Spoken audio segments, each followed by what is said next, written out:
California is in chaos right now, and it is not a wildfire, it is not an earthquake, it is not a riot. It is something far more dangerous. A massive fuel shortage has hit major cities, and the state is running out of gas. We are talking empty stations, mile-long lines, people panicking, and drivers literally being turned away at the pump. In Los Angeles, commuters are waking up to find their local gas station closed. In San Francisco, drivers are spending hours in line just to get a few gallons. In Sacramento, emergency services are already warning about fuel shortages for essential vehicles. And the governor, who promised stability, is now in shock, scrambling for answers. You are watching Inside Britain Media, the channel that breaks down the real story behind the headlines and tells you what the mainstream media is afraid to say. If you want the truth, hit that subscribe button right now and turn on notifications. Because today's crisis is not just about fuel. It is about the entire system collapsing. And if you think this is only happening in California, you are wrong. This could be the warning sign for the whole country. Here is the truth, and it is simple. California is facing a massive fuel shortage, and it is not a small problem. This is a full-blown crisis, and it is already disrupting daily life across major cities. The governor is now in shock because the state's energy system is cracking under pressure. What's happening now, right now? Major cities are experiencing severe fuel shortages. Los Angeles, San Diego, San Francisco, Sacramento, and even parts of the Central Valley are reporting empty pumps and closed stations. In some areas, drivers are waiting hours just to fill a tank, and even then they are being limited to only a few gallons. Gas stations are posting no fuel signs, and the ones that do have fuel are running out within hours. People are showing up early in the morning, lining up before dawn, hoping to get a small amount of gas just to make it through the day. And this is not a single neighborhood problem. This is a statewide emergency. Commuters are being forced to carpool, skip work, or stay home. Delivery drivers are struggling to make their routes, which means packages are delayed, groceries are delayed, and essential services are slowed down. Public transportation is overwhelmed because people are forced to abandon their cars. Businesses are feeling the impact too. Restaurants cannot receive deliveries. Construction sites are slowing down because trucks cannot refuel. Small businesses that rely on transportation are already losing money. And the worst part is, nobody knows how long this will last. It could be days. It could be weeks. Or it could turn into a long-term crisis if the root cause is not fixed. So what caused this sudden fuel shortage? The answer is not one single event. It is a chain of failures, and it all starts with the system that supplies California with fuel. California's fuel supply is already fragile. The state relies on a handful of major refineries, and most of the fuel comes from just a few pipelines and distribution centers. That means if one refinery goes down, the whole state feels it. And that is exactly what happened. A major refinery outage hit California, and it came at the worst possible time. Here is the timeline. Day 1. A major refinery in the state suffers a technical failure, forcing it to shut down operations immediately. This refinery produces a large portion of the state's gasoline and diesel supply. Once it shut down, the supply chain lost a major artery. Day 2. The state tries to reroute fuel from other refineries, but the pipelines and distribution systems are already running near capacity. There is not enough spare capacity to make up the shortfall. Day 3. The shortage becomes visible at the pump. Gas stations begin running out of fuel, and suppliers start rationing deliveries. Day 4. Panic sets in. Drivers begin hoarding fuel, filling extra containers, and lining up for hours. Fuel stations that normally serve hundreds of cars a day suddenly run dry in a matter of hours. Day 5. The crisis spreads to more cities. The shortage is no longer isolated, it is statewide. And it gets worse. Because while the refinery was down, California also experienced a spike in demand. People were already traveling more, the economy was recovering, and the need for fuel was rising. So a single refinery outage, combined with an already fragile system, created a massive supply shock. And the result is what you see now. This is not a normal shortage. This is a system failure. And it is happening in the country's most powerful state. To understand why this crisis exploded so fast, you need to know how fuel gets to your gas station. It is not like a grocery store where trucks bring new stock every day. Fuel is produced, stored, and moved through a fragile pipeline network that has almost no spare capacity. Here is the path. 1. Refinery production fuel is refined from crude oil into gasoline and diesel. California only has a few major refineries, and each one supplies a huge portion of the state's fuel. 2. Pipeline transportation fuel is sent through pipelines to distribution terminals across the state. These pipelines run at nearly full capacity, especially during peak demand. 3. Storage terminals fuel is stored in large tanks at terminals. These terminals then supply gas stations and businesses. 4.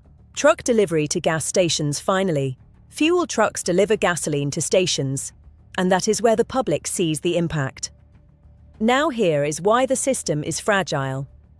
California's fuel network has almost no backup. If one refinery goes offline, the entire system loses a major supply source. And the pipelines cannot quickly carry enough extra fuel from other regions. So the shortage moves like a shockwave. Fuel terminals are already operating with low reserves. They do not keep months of fuel on hand. They operate with just enough to keep the system running. That means when a refinery shuts down, the reserves disappear fast. And the shortage spreads rapidly. When one region starts running out, fuel suppliers prioritize cities based on demand and profit. The big cities get first priority. But even they run out quickly because demand is huge.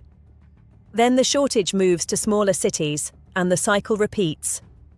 A station runs out, drivers panic, other stations run out, and suddenly the entire region is affected. And once panic starts, the problem worsens. People start hoarding fuel. They fill up containers. They drive long distances to find gas. And that increases demand even more. So the shortage spreads not just because of supply, but because of panic. And panic moves faster than fuel. That is how a single refinery outage can turn into a statewide crisis in just a few days. And that is why the governor is now in shock. Because the system is not built to handle even a small disruption. And this disruption is not small. This is not a headline. This is not a story about numbers. This is happening to real people right now. People are getting stranded. Families are stuck on the freeway with no gas, no options, and no answers. Imagine being on your way to work, and your car dies in the middle of traffic. No gas station in sight. No help. Just panic. Workers are missing shifts. A warehouse in Los Angeles had to shut down a full morning shift because drivers could not make it. Think about that. People showing up on time, ready to work, and being told to go home because there is no fuel. That is not a minor inconvenience. That is a paycheck lost. That is rent missed. That is a family on the edge. Delivery drivers are being forced to choose who gets gas. They are prioritizing medical deliveries, groceries, and emergency supplies. But even that is not enough. Hospitals are warning that fuel shortages could impact ambulances and emergency vehicles. And when ambulances cannot respond, lives are at risk. Small businesses are collapsing. A local food truck in San Diego had to close for 2 days because they could not get fuel for the generator or the truck. A restaurant owner in Sacramento said his delivery driver could not make it, so he had to cancel orders and throw away food. That is money down the drain. That is survival threatened. And here is the worst part. This is not a temporary issue.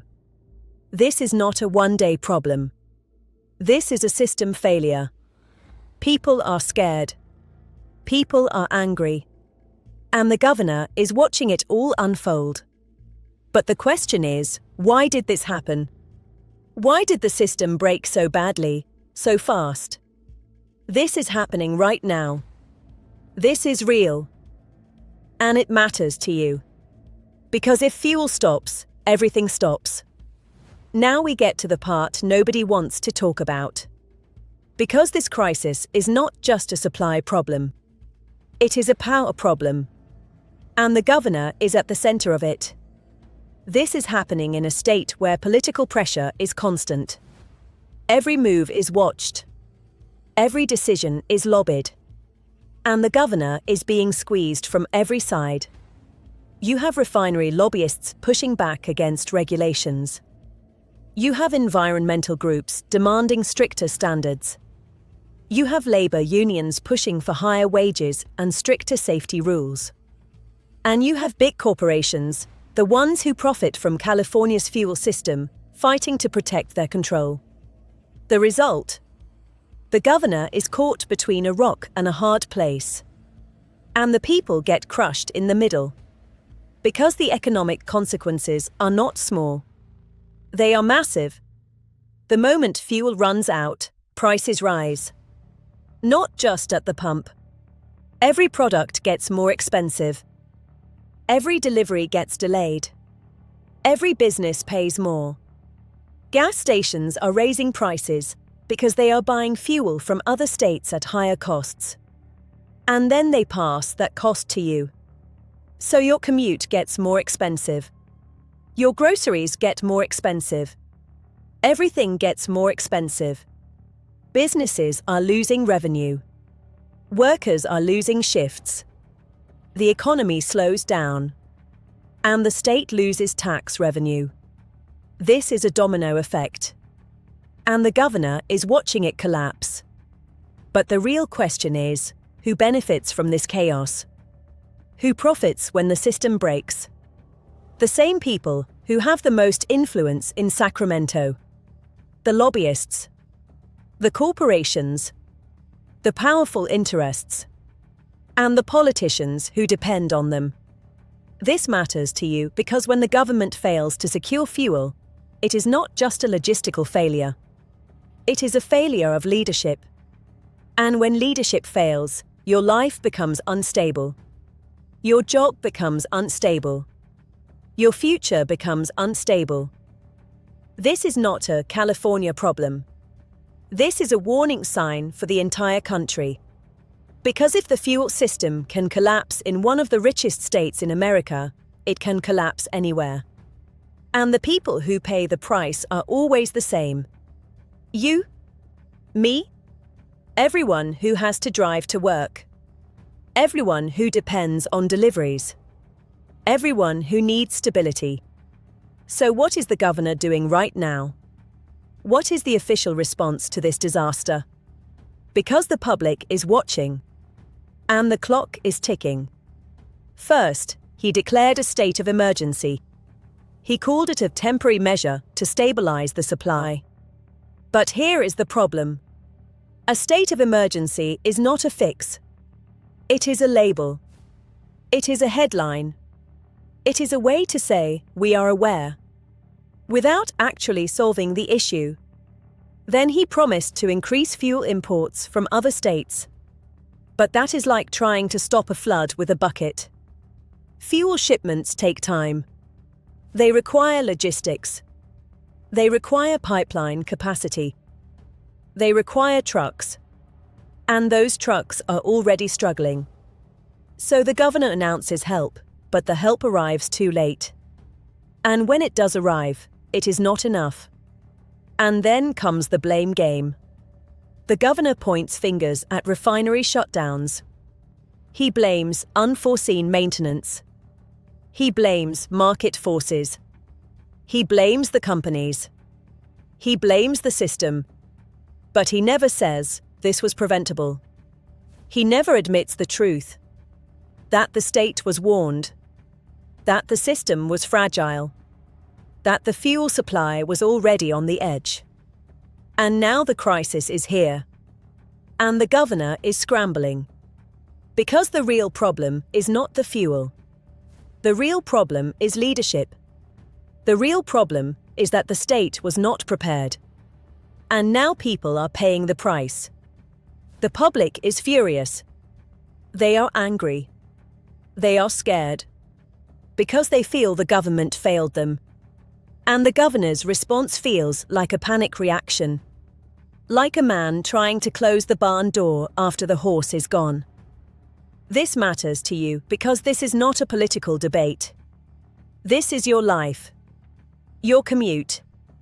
Your paycheck. Your family. Your safety. And the governor's response is not calming anyone. It is only making the crisis feel bigger. Listen carefully, because this is where the story gets even scarier. This fuel shortage is not just a temporary problem.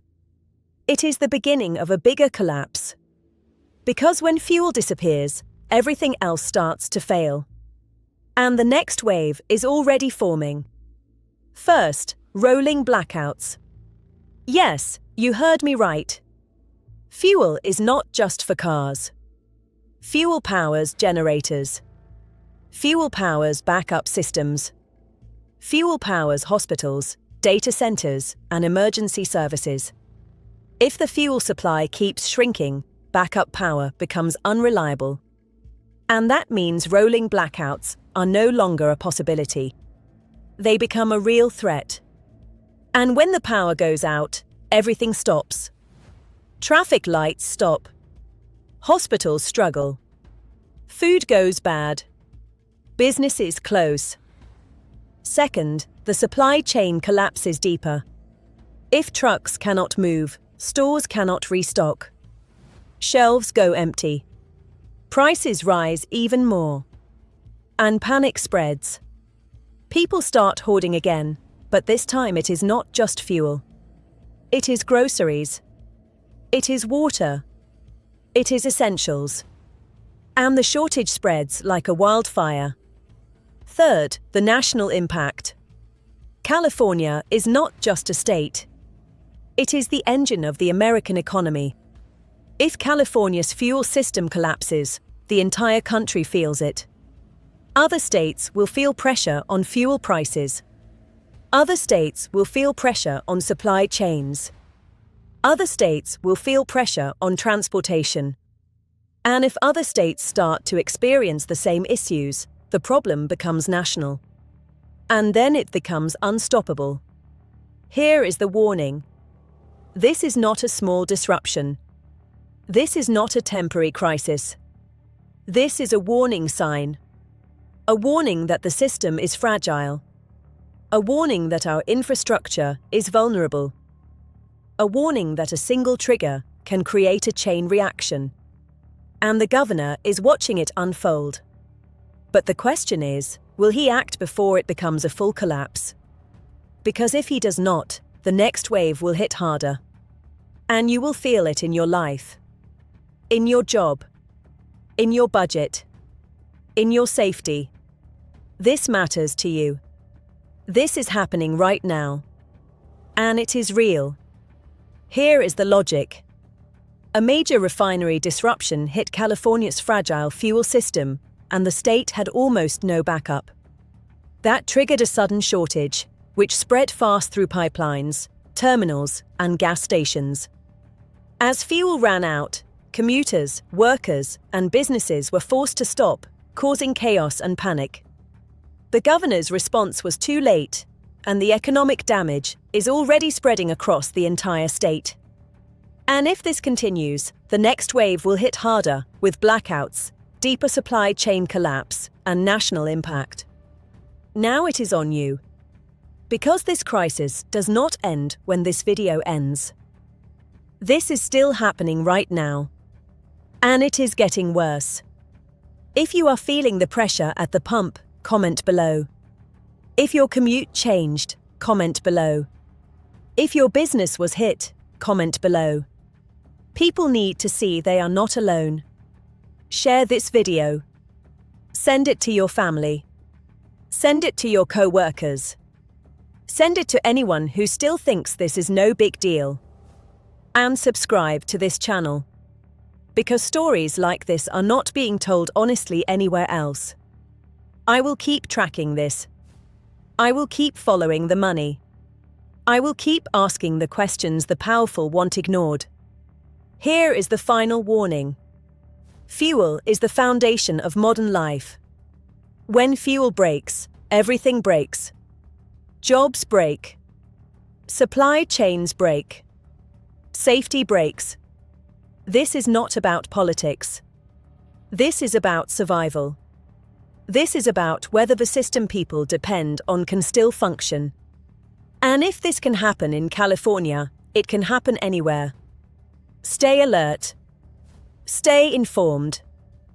Because the next shock is coming. And when it hits, the people who saw it coming will be the ones who are ready.